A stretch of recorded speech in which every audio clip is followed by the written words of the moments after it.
വലപ്പാട് സാമ്പത്തിക തട്ടിപ്പ് കേസിൽ പ്രതി ധന്യ മോഹന്റെ അറസ്റ്റ് രേഖപ്പെടുത്തി അല്പസമയത്തിനകം കോടതിയിൽ ഹാജരാക്കും.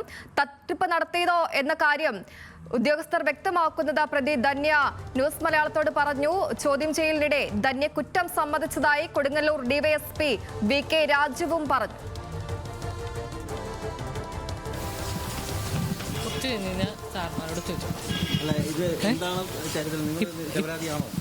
ഇപ്പം ഞാൻ ഇതിന് ആൻസർ പറയണില്ല.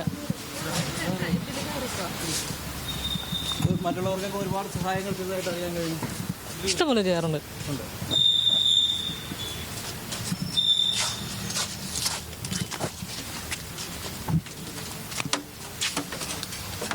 ഇന്ന് നമ്മൾ ചോദ്യം ചെയ്തു 12:45 പ്രതി അറസ്റ്റ് ചെയ്തിട്ടുണ്ട്.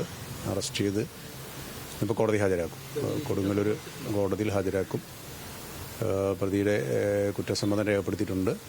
തുടർന്ന് അതിനുശേഷം ഒരാഴ്ച കസ്റ്റഡി വാങ്ങി വിശദമായ അന്വേഷണം നടത്തേണ്ടതുണ്ട്. അതിനുശേഷം മാത്രമേ കൂടുതൽ കാര്യങ്ങൾ പറയാൻ പറ്റൂ. ലോൺ ആപ്പ് വഴി തന്നെയാണ് എടുത്തിരിക്കുന്നത്. ഭർത്താവിനെ അച്ഛനെയൊക്കെ വിളിപ്പിക്കുന്നുണ്ട്. അവരുടെ അക്കൗണ്ടിലേക്ക് പൈസ പോയതായിട്ട് കാണുന്നുണ്ട്. അപ്പോൾ അവരെയും വിളിപ്പിക്കുന്നുണ്ട്. കൂടുതൽ വിശദാംശങ്ങളുമായി ലെവിൻ കെ വിജയൻ ചേരുന്നുണ്ട് തൃശ്ശൂരിൽ നിന്ന്. ലെവിൻ, ധന്യ കുറ്റം സമ്മതിച്ചതായാണ് കൊടുങ്ങല്ലൂർ ഡിവൈഎസ്പി നമ്മളോട് പ്രതികരിച്ചത്. ഒപ്പം തന്നെ എപ്പോഴാണ് കോടതിയിൽ ഹാജരാക്കുക? ഞാൻ കോടതിയിൽ ഹാജരാക്കുന്നതിന് വേണ്ടിയുള്ള നടപടിക്രമങ്ങൾ പൂർത്തീകരിച്ചു കൊണ്ടിരിക്കുകയാണ്. എഴുത്തുകുത്ത് ജോലികൾ ഇതിനോടകം തന്നെ പൂർത്തീകരിച്ചു. പ്രതിയുമായി മെഡിക്കൽ എടുക്കുന്നതിനായിട്ട് പോലീസുകാർ കൊടുങ്ങല്ലൂർ താലൂക്ക് ആശുപത്രിയിൽ എത്തിയിട്ടുണ്ട്. അല്പസമയങ്ങൾക്കകം തിരിച്ച് സ്റ്റേഷനിൽ കൊണ്ടുവന്നതിന് ശേഷം ഇവരെ കോടതിയിൽ ഹാജരാക്കും. ഇന്ന് തന്നെ കോടതിയിൽ ഹാജരാക്കി റിമാൻഡ് ചെയ്യും. ഒരാഴ്ച കാലാവധി കസ്റ്റഡി അപേക്ഷ നൽകാനാണ് പോലീസ് തീരുമാനിച്ചിരിക്കുന്നത്. പ്രതിയുമായി കസ്റ്റഡി ലഭിച്ചതിന് ശേഷം പ്രതിയെ വിശദമായ ചോദ്യം ചെയ്യലിന് വീണ്ടും വിധേയയാക്കും. അതിനുശേഷം സ്ഥാപനത്തിലടക്കം എത്തിച്ച് തെളിവെടുക്കാനാണ് നിലവിൽ അന്വേഷണ സംഘം തീരുമാനിച്ചിരിക്കുന്നത്. ഏറ്റവും പ്രധാനപ്പെട്ട കാര്യമായി ഇന്ന് വ്യക്തമായത് ചോദ്യം ചെയ്യലിൽ 7 മണിക്കൂറോളം ചോദ്യം ചെയ്യൽ നീണ്ടുനിന്നു. കൊടുങ്ങല്ലൂർ ഡിവൈഎസ്പിയുടെ നേതൃത്വത്തിലാണ് ചോദ്യം ചെയ്യൽ നടത്തിയത്. MK സതീഷ്, വലപ്പാട് CI, അതോടൊപ്പം തന്നെ ജില്ലാ പോലീസ് മേധാവിയായിട്ടുള്ള തവനീത് ശർമ്മ ഓൺലൈൻ മുഖേനയുമാണ് 7 മണിക്കൂറോളം പ്രതിയെ ചോദ്യം ചെയ്തത്. ചോദ്യം ചെയ്തതിൽ ഏറ്റവും പ്രധാനപ്പെട്ട വിവരമായി നമുക്ക് ലഭിച്ചിരിക്കുന്നത് പ്രതി ഓൺലൈൻ ട്രേഡിങ്ങിന് വേണ്ടിയും പണം ഉപയോഗിച്ചു എന്നുള്ളതാണ്. ഓൺലൈൻ ട്രേഡിംഗിൽ നിന്ന് തനിക്ക് ലാഭനഷ്ടങ്ങൾ ഉണ്ടായിട്ടുണ്ട്. മാത്രമല്ല 6 ലക്ഷം രൂപയുടെ ഗോൾഡ് ഈ സ്ഥാപനത്തിൽ പണയമായി വെച്ച് അതിൽ നിന്നും അടക്കമുള്ള പൈസ ഈ ക്രയവിക്രയങ്ങൾക്കും സാമ്പത്തിക തട്ടിപ്പിനുമായി പ്രതി ഉപയോഗിച്ചിട്ടുണ്ട് എന്നുള്ള കാര്യവും പോലീസിനോട് വ്യക്തമാക്കിയിട്ടുണ്ട്.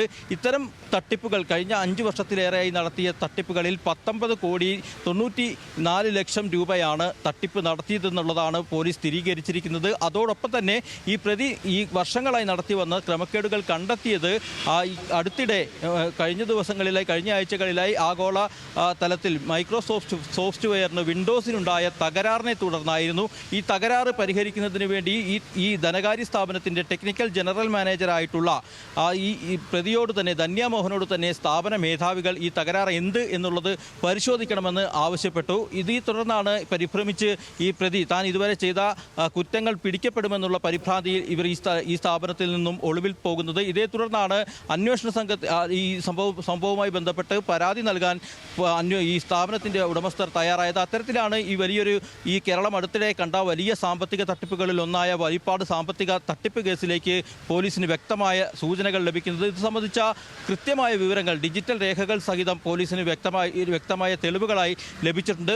മറ്റൊരു പ്രധാനപ്പെട്ട കാര്യം ഈ കേസുമായി ബന്ധപ്പെട്ടുകൊണ്ട് ഈ സോഫ്റ്റ്വെയർ ഡെവലപ്പ് ചെയ്ത, അതായത് ധനകാര്യ സ്ഥാപനത്തിൻ്റെ നടപടിക്രമങ്ങൾക്ക് വേണ്ടിയുള്ള സോഫ്റ്റ്വെയർ ഡെവലപ്പ് ചെയ്ത ടീമിലെ പ്രധാനപ്പെട്ട അംഗമായിരുന്നു ഈ പ്രതിയായിട്ടുള്ള ധന്യ മോഹൻ. അതുകൊണ്ട് തന്നെ ഇവർക്ക് ഈ സോഫ്റ്റ്വെയറിൻ്റെ ന്യൂനതകൾ എന്തെല്ലാമാണെന്ന് കൃത്യമായി മനസ്സിലാക്കിയാണ് വർഷങ്ങളെടുത്തുകൊണ്ട് ഈ തട്ടിപ്പ് നടത്തിയത്. പ്രധാനമായും ഡിജിറ്റൽ ലോണുകളിൽ നിന്നും പലിശയായി ലഭിക്കേണ്ട 30% വരെയാണ് ഈ സ്ഥാപനത്തിന് പലിശയായി ലഭിക്കുക. അതിൽ 27% വരെ സ്ഥാപനം അത് കണക്കിൽ രേഖപ്പെടുത്തുകയുള്ളൂ. അത്തരത്തിൽ 30%-ലധികം പലിശ ലഭിച്ചിട്ടുള്ള ലോണുകളുടെ പലിശ ഇനത്തിൽ പൈസ വകമാറ്റിയാണ് ഇത്തരത്തിൽ സാമ്പത്തിക തട്ടിപ്പ് നടത്തിയതെന്നും അന്വേഷണത്തിൽ വ്യക്തമായിട്ടുണ്ട്. ഈ പ്രതിയുമായി ബന്ധപ്പെട്ടുകൊണ്ട് മറ്റാരെങ്കിലും ഇവർക്ക് സഹായം ചെയ്തിട്ടുണ്ടോ എന്നുള്ള കാര്യങ്ങളടക്കം പോലീസ് വിശദമായി പരിശോധിക്കുന്നുണ്ട്. നിലവിൽ ഒന്നാം പ്രതിയായിട്ടുള്ള ധന്യമോഹനെ അറസ്റ്റ് രേഖപ്പെടുത്തി കോടതിയിൽ ഹാജരാക്കിയതിനു ശേഷം ഈ തട്ടിപ്പുമായി ബന്ധപ്പെട്ട മറ്റു വശങ്ങളിലേക്ക് കൂടി അന്വേഷണം വ്യാപിപ്പിക്കാനാണ് പോലീസ് തീരുമാനിച്ചിരിക്കുന്നത്. ഏതായാലും 7 മണിക്കൂറത്തെ ചോദ്യം ചെയ്യലിന് ശേഷം